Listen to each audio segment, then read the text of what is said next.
tivemos aqui um final de semana, eu diria, divisor de águas no campeonato. Porque a gente via a maré caminhando na direção de Piastri, estabelecendo uma supremacia de pontos de desempenho, e especialmente psicológica, sobre o Lando Norris. E aí eu quero aproveitar para fazer um daqueles meus raciocínios quase filosóficos a respeito da coisa, que é, eu vi o Cássio Cortes falando sobre Lando Norris, e, puxa, como é bom ver gente inteligente conversando sobre Fórmula 1, e a gente vê o raciocínio e fala, pô, tá aí. Eu gosto muito do Cássio, eu acho que ele é um desses bons pensadores de automobilismo. Eu não sei se um dia eu chegarei neste nível, mas eu me considero uma pessoa que pensa automobilismo também. Às vezes eu tô lá na esteira e me dá um estalo. Ah, entendi. Então, quando o Bamerindo foi vendido para o HSBC, fazia sentido ter um brasileiro correndo com uma equipe patrocinada pela HSBC. Ah, o Barrichello na Stewart. Ah, o Burt de piloto de desenvolvimento depois virou titular na Jaguar. Sabe?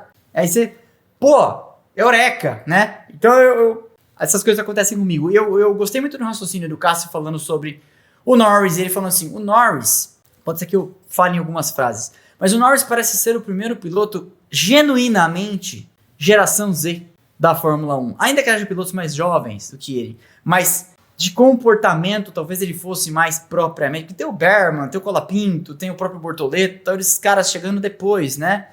O Hadjar, etc. Mas o Norris tem mais, talvez, essa pegada de geração Z, esse tipo de postura diferente com relação a lidar com as próprias emoções em público.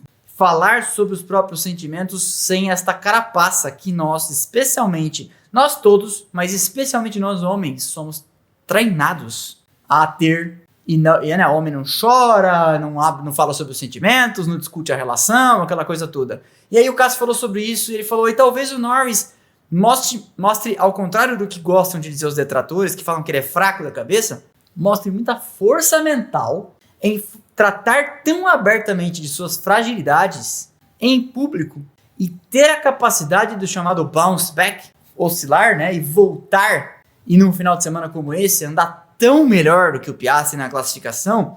Tudo isso porque eu vou falar do resultado do quali, né? Aplicou meio segundo num companheiro de equipe com o mesmo carro.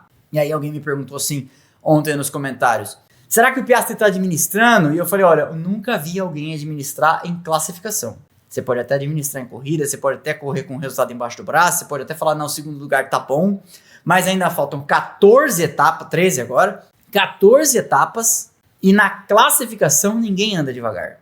Não tem como administrar em classificação.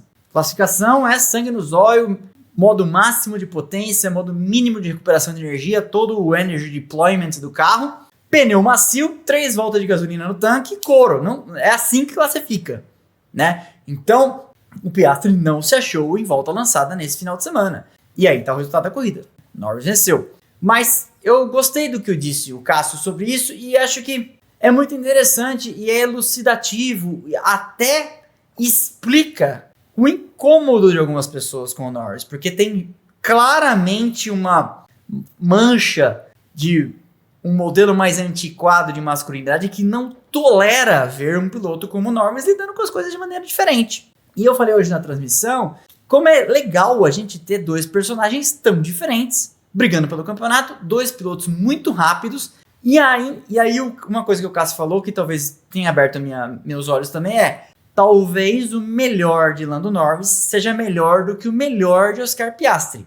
E o campeonato, aí sou eu falando, pode ser decidido justamente entre quem consegue acessar mais vezes o seu melhor. Porque se eu tenho, aquela coisa, eu tenho um melhor do que o outro, mas só em 20% das corridas eu consigo chegar lá, e o outro é um pouco menos rápido, um pouco menos brilhante, mas tá lá mais vezes, né? De repente, é isso que vai decidir o campeonato. De repente, é aí que nós teremos a briga. E como é legal ter dois personagens tão diferentes. Muito rápidos, jovens, a bordo do melhor carro do grid, disputando. E a equipe deixando disputar. O que é muito legal, né? Porque se no ano passado a gente tinha o Norris claramente ainda na frente, e eu fui um dos que falou na Hungria, tinha que deixar o Norris passar, inverter as posições e ele vencia, e a McLaren bateu o pé, e manteve a situação como estava e o Piastri venceu a corrida, hoje a situação mudou, não é verdade? Hoje o Piastri é um piloto mais maduro do que era há um ano atrás e está liderando o campeonato por alguma razão, né? Mas eu acho assim, que privilégio podermos acompanhar dois personagens tão diferentes.